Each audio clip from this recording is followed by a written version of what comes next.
tiên mà Vinh đến Hội An là làm gì? Cảm ơn gì? Chị đủ đó. Phải ăn cơm gà Hội An, đây là cơm gà mà Vinh thích nhất ở trong Việt Nam luôn. Cơm gà Hội An là cơm gà ta và Vinh thích ăn gà xé ra.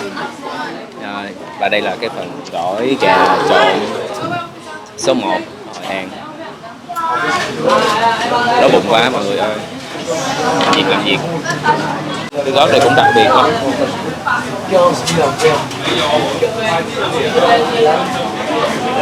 Mình nhìn như vậy thôi nhưng mà thực sự là cái mùi vị như là cái cách chế biến ở đây sẽ rất là khác biệt. Tôi nghĩ là mọi người có tới đây ăn thì các bạn mới biết được khác như thế nào, vì chỉ nhìn sơ qua thì cũng giống những cái dĩa cơm gà khác, nhưng mà mình ăn vào thì mình sẽ cảm nhận được nha. Và riêng cá nhân Vinh thì Vinh thích ở đây, và không biết là các bạn phải tới đây cơm gà Bà Bụi ở đường Phan Chu Trinh ở tại phố cổ Hội An. Mình có cơm gà, có các loại lòng gà. Vinh thì chỉ ăn thịt trắng thôi, lòng gà thì Vinh cũng ăn ít. Mình ăn và mình nếm xong rồi Vinh khám phá ra một số chi tiết để bắt với các bạn. Anh chủ quán mới vừa nhắc Vinh là mình sẽ ớp chanh, pha lại gia vị xong mình chấm chung với gà sẽ còn ngon hơn nữa. Cái cơm gà rất là tơi, không có bị dầu mỡ, và ăn vào không biết sao mà thơm, thiệt là thơm. Em nghĩ cái mấu chốt nằm ở chỗ cái nước sốt gà. Mỗi một tiệm sẽ có một cái nước sốt riêng, ngon hay không là nhờ chỗ đó. Mấy lần trước ăn chưa biết cách pha cái này. Cái này thì mình lấy đũa mình khoái đều nó lên. Cái gia vị gà thì mình chấm với lại nước chanh thì sẽ ngon hơn.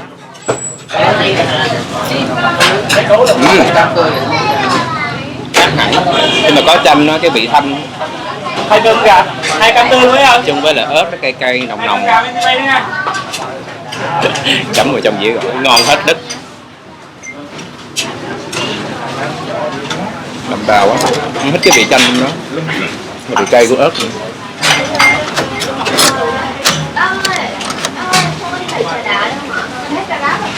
Thích nha.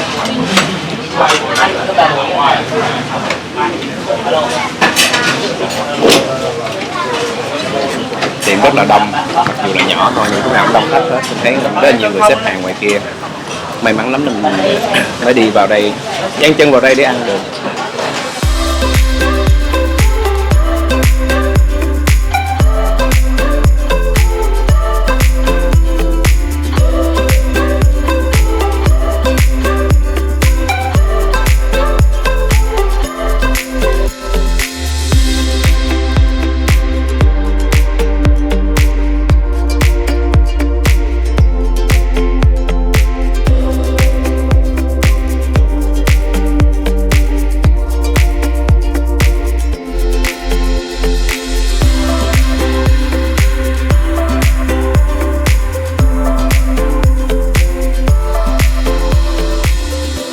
Trở lại Hội An lần này thì Vinh chọn khu nghỉ dưỡng Anantara Resort để ở, và Vinh đã rất là thích Anantara từ rất lâu rồi, bởi vì biết đây là resort gần với phố cổ Hội An nhất và nằm cạnh sông Thu Bồn. Đặc biệt là phòng ngủ của Vinh nhìn thẳng ra là view sông luôn, rất là đẹp. Trưa ngày hôm nay thì Vinh sẽ giới thiệu đến mọi người một nhà hàng rất là hay và đặc biệt, mới tinh ở Hội An luôn, tên là Art Space, nằm trong khuôn viên của khu Anantara Resort luôn. Và tí nữa vào bên trong thì mọi người sẽ biết nhà hàng này đặc biệt như thế nào.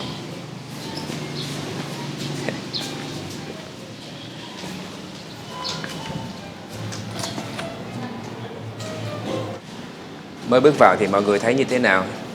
Có giống như là mình đang tham quan một bảo tàng nghệ thuật không? Thực chất đây là một nhà hàng được khai trương gần 1 năm thôi, rất là mới. Và cái ý tưởng là mọi người đến đây ăn uống thì cũng có thể chiêm ngưỡng những tác phẩm nghệ thuật về tranh ảnh, về những cái ảnh chụp nghệ thuật của những người sinh sống ở tại Việt Nam, những nghệ sĩ sinh sống tại Việt Nam và cả những nghệ sĩ là người nước ngoài hiện đang sống và làm việc tại Việt Nam. Những bức tranh và những tác phẩm thì được chọn để trình bày và trưng bày ở trong nhà hàng này. Bên cạnh này thì cũng có những cái giá để kế bên luôn, để mà mọi người thích thì cũng có thể mua những tác phẩm này đem về nhà trưng. Đây giới thiệu thêm chút xíu. Đây là cô Bridget Marsh, người Anh, một họa sĩ người Anh, và cô là người đã đưa những tác phẩm nghệ thuật từ chính phòng tranh của mình, cũng gần cái khu resort thôi. Cô đưa tranh vào đây để cho mọi người chiêm ngưỡng và cũng có thể mua những cái tác phẩm này. Bên cạnh đó thì cũng giới thiệu đến những cái họa sĩ và những cái người chụp ảnh chuyên nghiệp. Ở đây là có anh photographer người Pháp tên Rehan, và anh chuyên chụp những cái bức ảnh về người Việt Nam và các vùng miền dân tộc trên cao nữa. Mình ngắm đã đời rồi, bây giờ mình bắt đầu cảm thấy đói bụng. Bây giờ mình sẽ giới thiệu đến mọi người một cái quầy làm pizza phía ngoài bên kia. Mọi người có thể thấy đây là chiếc lò nướng bánh pizza được sử dụng bằng củi, thay vì một số nơi và những cái nhà hàng khác họ thường xài bếp ga hay là những cái lò công nghiệp. Khi mà mình nấu một cái lò củi thì cái hương vị nó sẽ thơm hơn, với cả cái đế bánh nó tiếp xúc trực tiếp với cái đá thì cái đế nó sẽ giòn hơn. Hôm nay là chef Hồng chuẩn bị món gì cho anh Vinh? Em sẽ làm cái món nổi tiếng nhất ở đây. Nhà hàng em. Wow. Pizza bánh mì pizza. Bánh mì pizza. Dạ, kết hợp giữa là một chút của phương Tây với cả Việt Nam mình. Việt Nam mình, cái phần Việt Nam nó sẽ nằm ở đâu? Ở nhân. Nhân là Việt Nam nhưng mà bột bánh mì vẫn là bột pizza. Đấy vẫn là đế pizza. Rồi, ok. Thì nhân theo kiểu Việt Nam mình thì có pate cho bánh mì này. Có thịt xá xíu. Dạ. Thịt xá xíu với cả cái đồ rau chua. Ok. Và dùng cho bánh mì ở Hội An, mình nổi tiếng Hội An mình. Vậy sẽ khoảng bao lâu là anh Vinh có pizza để ăn? Bây giờ em cho nhân thì khoảng 5 đến 7 phút là có. Ok. Cái lò rất là nóng. Rồi. Là Vinh thấy cái bột cái đế rất là mỏng đúng không? Dạ đúng rồi ạ. Và mình có thể tùy chọn từ cái bột mỏng cho tới bột dày, tùy vào sự lựa chọn của khách đúng không? Bên em thì một loại là làm mỏng thôi. Và cái pizza bên em thì ở giữa rất là mỏng, viền thì nó hơi dày một chút. Và cũng có nhiều sự lựa chọn đế cho khách hàng, như là đế làm từ bột chua, cái đế giòn, và đế cho người ăn chay là gluten free. Đế làm từ củ dền nữa. Có 4-5 loại để cho khách hàng chọn. Nhìn thấy đói bụng quá. Nhìn rất là ngon. Như vậy là mình xong rồi. Món bánh mì pizza của Vinh đã xong rồi. Bây giờ cho vào lò nướng 5 tới 7 phút là Vinh ăn được. Giá cho một ổ, không phải ổ bánh mì mà là không còn ổ nữa, mà là một cái bánh mì pizza này là bao nhiêu? Hơn 200.000. Hơn 200.000.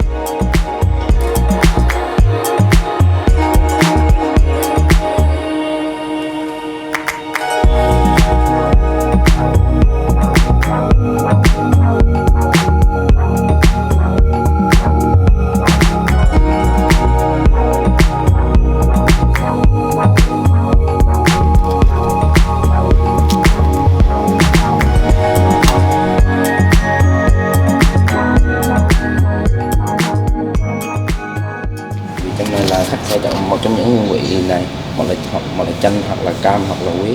Dạ. Bây giờ là đây em đang bỏ cái quế vô. Dạ. Bỏ bao lâu thì uống được? Dạ, uống liền là được. Uống liền là được. Dạ. Như một ly này trong nhà hàng mình có giá bao nhiêu? Dạ. Là cocktail, mocktail. Cocktail thì 190 mấy ngàn cho một ly cocktail. Dạ. Còn mocktail thì sẽ rẻ hơn chút. Mocktail là 101.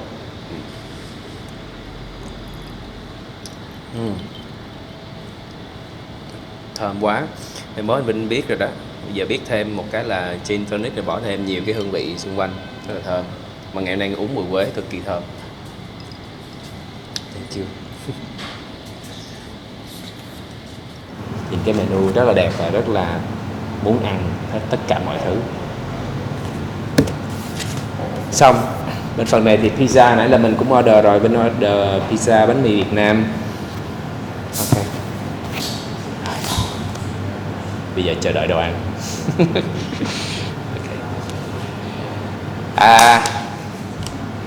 Pizza của mình.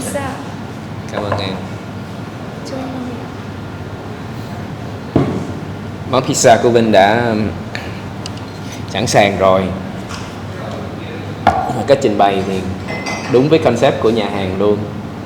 Chiếc bánh pizza được để lên trên một cái đế gỗ giống như là cái mà mình hay pha màu á, cái bảng pha màu của bên họa sĩ vẽ tranh. Cool ha. Bên ăn nha, thèm lắm rồi. Chào các bạn, và bây giờ là tiết mục tra tấn bắt đầu.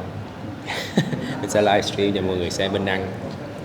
Thì mình nghĩ là đồ ăn thì mình phải khoe bằng cách này thôi để cho các bạn thấy thèm thuồng đồ ăn ngon như thế nào. Bánh mì pizza bên ăn ngon lắm.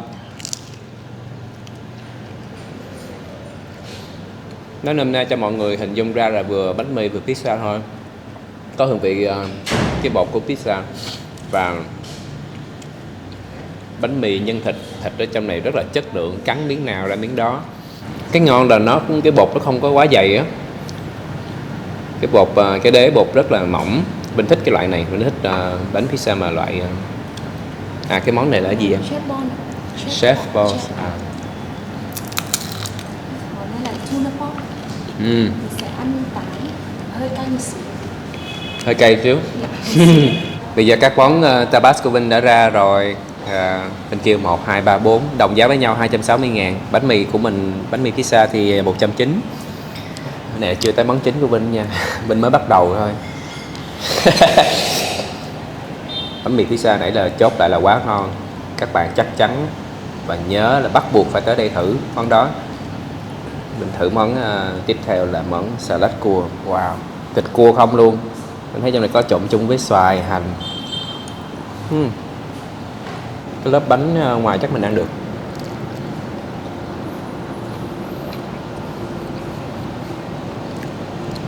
Ăn vào cảm thấy chất lượng quá, bởi vì thịt cua rất là nhiều. Và cái lớp vỏ ở ngoài này là vỏ giống như vỏ mình ăn kem, vỏ quế á, có vị ngọt chút xíu. Món tiếp theo là tuna pork. Bên trong thì Chef Hồng ơi, nhìn hấp dẫn quá.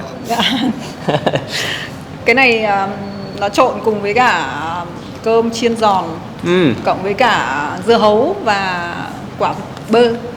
Và cả thịt cá hồi. Cá tuna, cá ngừ. Ngon xuất sắc luôn, tại vì nó có độ giòn, độ mềm, độ béo, độ cay, đầy đủ. Đặc biệt là Vinh rất là thích dưa hấu. Cá hồi cũng thích luôn. Ai sáng tác món này ngon quá. Cái này nào mà anh bếp trưởng nhà em? Bếp trưởng ở đây sáng tác, mọi người nhớ thử món này. Tiếp theo là món Chef Bo, cái thịt viên. Nhưng mà Vinh được recommend là trong miếng thịt viên này có cheese đem từ Hà Lan về, rất là ngon.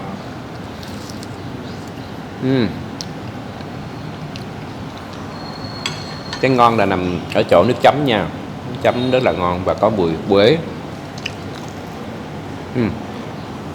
Bên trong rất là mềm mịn, với lớp vỏ ở ngoài thì giòn, mình không có cảm giác ngán.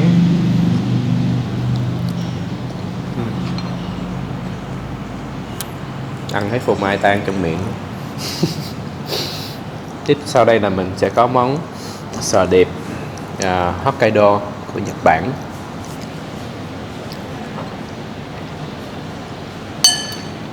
Trong này còn có đậu, rau củ.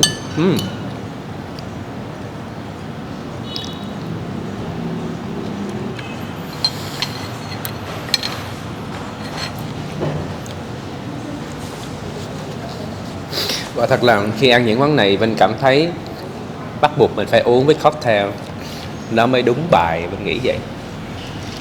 Cảm giác như mình thèm một cái gì đó ngọt ngọt, cay cay nồng nồng.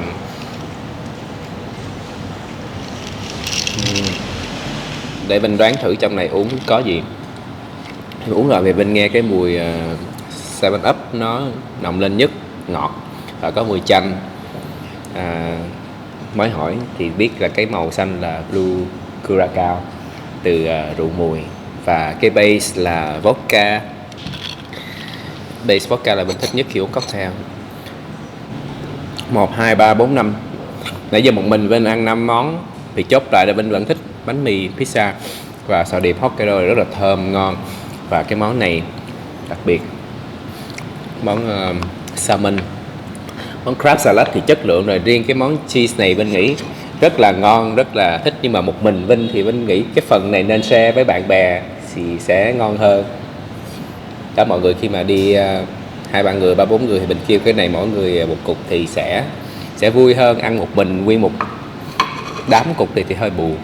Đây là cái beef Wellington hồi nãy bên order. Cái beef Wellington này mình dùng cái beef tenderloin mình nhập khẩu từ Úc về, và mình cuộn bên trong, bên ngoài là một lớp sốt nấm, một lớp thịt heo muối hay còn gọi là parmesan, và bên ngoài cùng là một lớp vỏ của bột bánh ngàn lớp ấy.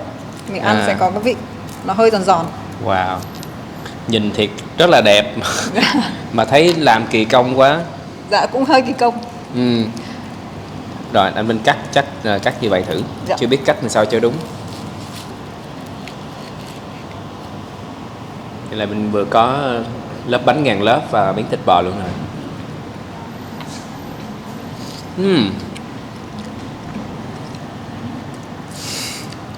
Rất là lạ miệng, tại vì thịt bò steak nào giờ mình ăn rất là nhiều nơi, nhưng mà làm cái kiểu này thì mình chưa ăn qua. Ăn vào cảm giác giống như ăn bánh patiso, để ở ngoài cái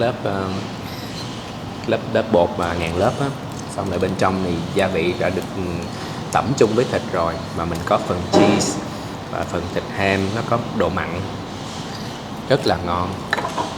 Cái này mình ăn mình nghĩ chắc mình không có cần phải chấm thêm muối tiêu như là mình hay ăn steak hay là ăn tương ớt.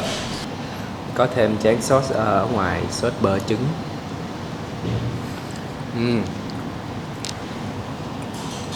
Béo quá, món này béo quá rất là ngon, nhưng mà dành cho các bạn thích béo và nêm nếm rất là đậm đà.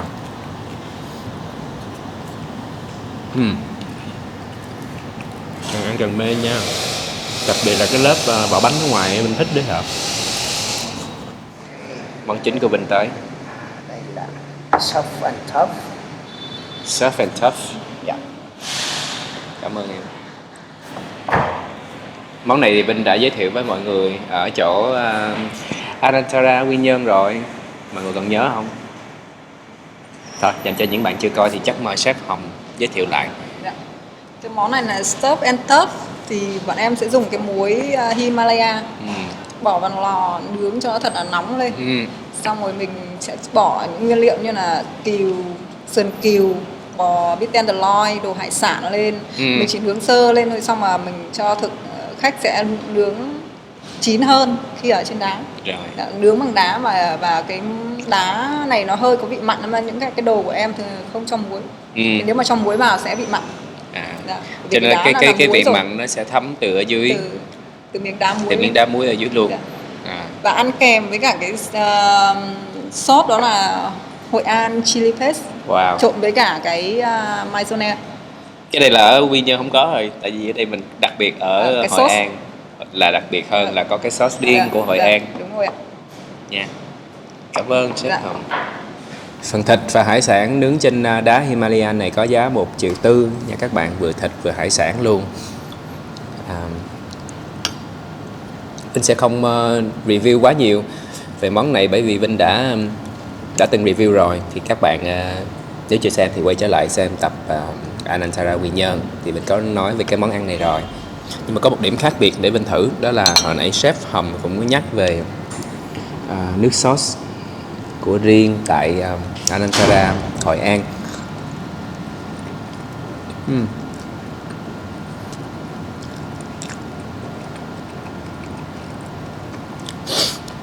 Đúng là bí quyết riêng nhau. Sốt mayonnaise có vị cay rất là đậm đà. Vinh thì Vinh thích bên này là có bơ tỏi. Vinh thích cái sauce, cả hai sauce thì đều rất là ngon. Bây giờ Vinh sẽ chắc là phải ngừng livestream lại để Vinh ăn một hồi, finish hết tất cả đồ ăn, thì Vinh sẽ lại giới thiệu tiếp một cái phần sau cũng rất là đặc biệt mà mọi người nhớ theo dõi tiếp tục nha. Phần tráng miệng cũng hấp dẫn vô cùng luôn.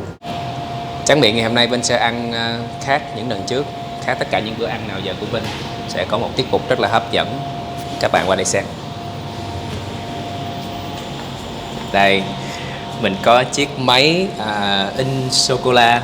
Dạ, máy đúng không? In 3D, mình có thể in được sô-cô-la hoặc những cái đồ ăn mình nghiền mịn ra là in được. không và cứ vừa như vừa là đồ sô- ăn rồi vừa sô cô la, Đấy. chiếc máy 3D. Dạ đúng rồi. Anh Vinh nào giờ chưa bao giờ thấy qua cái máy này. Tại vì cái này là cái đầu tiên ở Việt Nam mình luôn. Wow. Các bạn nhớ nha, chiếc máy in 3D, in đồ ăn, sô cô la, bánh đầu tiên tại Việt Nam có tại Alcantara, Hội An. Cái máy này nó set up sẵn những cái hình ảnh mà mình muốn in ở trong này ấy. Thì mình có thể chọn bất cứ cái hình gì mình muốn. Hoặc là anh Vinh muốn in hình của anh Vinh luôn cũng Dạ, được. đúng rồi. Nhưng mà là phải set vào trong máy. Phải set trong máy in. trước. Hôm nay thì Vinh ghé hơi bất ngờ, ra không có chuẩn bị sẵn phần này. Nếu mà quay trở lại thì Vinh sẽ đem hình Dạ. của Vinh theo. Hôm nay em sẽ in thử cho mọi người cái hình chùa cầu Chùa Cầu là cái biểu tượng của Hội An. rất nổi tiếng của Hội An, ai cũng biết rồi.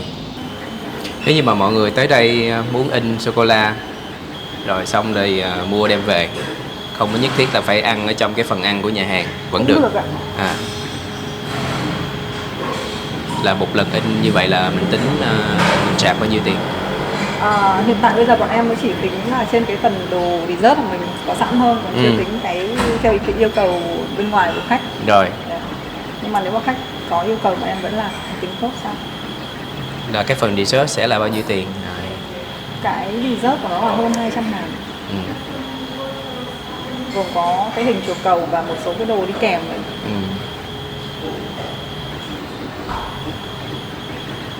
Đã ha, giống như là mình vẽ tranh nhé. Mình với cả mấy Vẽ người ta tranh dùng cái 3D để in lên cái cốc cà phê ấy, thì cũng dùng rồi cũng nhiều rồi ấy. Nhưng mà in lên cái đồ ăn thì cái này là cái đầu tiên ở Việt Nam. Cái này mình có thể dùng sô cô la, mình có thể dùng khoai tây nghiền hoặc các loại rau củ quả nghiền đều được, nhưng mà nó phải nghiền thật là mịn mới in được. Này là đang tới 21%, 100% là mới xong. 100%, một lần in này mình sẽ in được 3 cái. Cái này mình có thể in được như mấy bạn trẻ con ấy, còn là hay in mấy cái hình khủng long các thứ rất là thích. Một lần như vậy mình in được 3 mảnh. Dạ. 3 miếng. Một lần ví dụ như mình in chùa cầu là mình set up mà nó được 3 cái. 3 cái. Tùy theo mình set up kích thước và số lượng là bao nhiêu. Xong cái này rồi là mình còn phải để vào tủ lạnh để cho đông lại. Đúng rồi. Để mình mới lấy ra trình bày vào món dessert. Đúng rồi ạ. Để khoảng độ 2 đến 3 phút cho cái sô cô la đông cứng lại thì mình lấy nó ra. Ok. Rồi giờ mình qua kia ngồi chờ, lát hồi sẽ cho mọi người xem thành phẩm. Bây giờ đến tiếp tráng miệng rồi mà phải thiệt lòng mà nói, sau khi xem cái quá trình làm thì Vinh cảm thấy wow, kỳ công quá. Với lại bây giờ cái món tráng miệng của Vinh lên đẹp nha, Vinh không nỡ ăn luôn á. Và mình có thể thấy được là từng cái giai đoạn, từng cái công đoạn mà để lên được một món như thế này là nó rất là mất nhiều thời gian và cái sự tinh tế của người chef bỏ vào trong cái món ăn. Nhưng mà thôi Vinh cũng phải thử.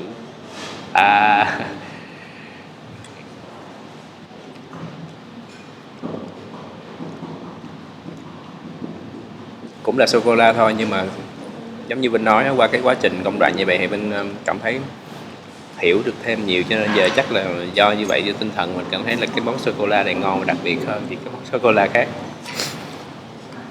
Riêng về phần dessert thì rất là ngon, ăn cái ào hết. Hồi nãy giả bộ nó là đẹp quá không nỡ ăn, ăn cái ào hết trơn, ngon thiệt. Như vậy là các bạn đã biết thêm được một tip về nhà hàng Art Space ngay tại Alcantara Resort Hội An. Hy vọng là mọi người sẽ đến đây để thưởng thức. Và Vinh thì bây giờ ăn xong Vinh sẽ về phòng nghỉ một chút xíu. Buổi chiều Vinh có tiết mục đi xuống con thuyền trên sông Thu Bồn và ngắm toàn cảnh Hội An. See you later. Bye.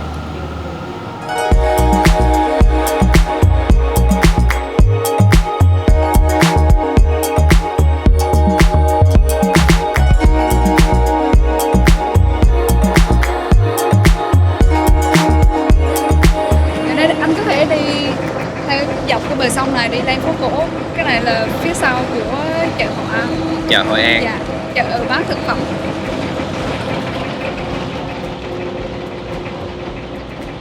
Hiện tại Vinh đang ở vào khoảng thời điểm hoàng hôn ở trên sông Thu Bồn để ngắm Hội An trên chiếc thuyền của Anantara Resort Hội An. Phong cảnh rất là nên thơ lãng mạn. Kế bên mình còn có một bạn Trinh từ Anantara mặc áo dài rất là đẹp. Cảm ơn Trinh ngày hôm nay kể cho anh Vinh nghe những câu chuyện xung quanh Hội An ha. Chợ này mở tới mấy giờ em? Dạ chợ này nó bán thức ăn từ 6 giờ sáng đến khoảng 6 giờ tối. Bắt đầu từ đây là mình thấy có hội. Lần nào đến Hội An anh Vinh cũng thích, lần nào tới cũng bị lạc lối, lần nào tới cũng thấy đẹp. Cũng là những cái chỗ đó anh Vinh cứ đi vòng vòng tới vòng đuôi, nhưng mà giống như cái thói quen. Nhưng mà bây giờ thì càng ngày hình như anh Vinh thấy phát triển nhiều hơn nữa, có rất là nhiều hàng quán, cửa hàng thêm. Nó nhiều thay đổi, nhiều hàng mở và có nhiều kinh doanh. Thì cái tour này của mình sẽ đi một vòng sông Thu Bồn. Trong vòng 1 tiếng. Sông Thu Bồn này có nói ra biển không ta? Dạ, sông Thu Bồn sẽ nói thẳng ra biển Cửa Đại. Biển Cửa Đại. Như là mình ở Đà Nẵng rồi đi vào phía trong Nam đúng không? Hội An là cái đường vào trong Nam, Hội An xong rồi tới Tam Kỳ. Còn ví dụ mà đi Đà Nẵng đi ra là tới Huế thì là cái phần của Hội An là thuộc về phía Nam, là mình đi vào trong Nam lại. Hội An thì em thấy giờ nào cũng đẹp, buổi sáng có cái đẹp yên bình, buổi trưa thì tấp nập. Thường nắng thì mình đi vào mấy quán cà phê nó yên tĩnh. Mà buổi chiều tối cũng đẹp luôn, lên mấy cái lồng đèn nhìn rất là lãng mạn. Và bắt đầu anh Vinh thấy là những cái quán cà phê ở trong Hội An á, là bây giờ họ cũng hạn chế sử dụng nhựa, anh thấy ống hút này nọ là không có xài nhựa nữa, là rất là bảo vệ môi trường luôn ha. Đặc biệt ở khách sạn Anantara tụi em cũng rất là thân thiện với môi trường, hạn chế tất cả mọi thứ. Ngày mai anh uống ở Hạt Space anh sẽ thấy tụi em sẽ dùng ống hút là bằng cái vỏ như vỏ tre. Vỏ tre. Thật là nếu mà đi take away thì bên em sẽ đựng cái hộp như là hộp xốp nhưng mà làm bằng vỏ mía thì có thể là vậy. Hộp xốp và làm bằng vỏ mía.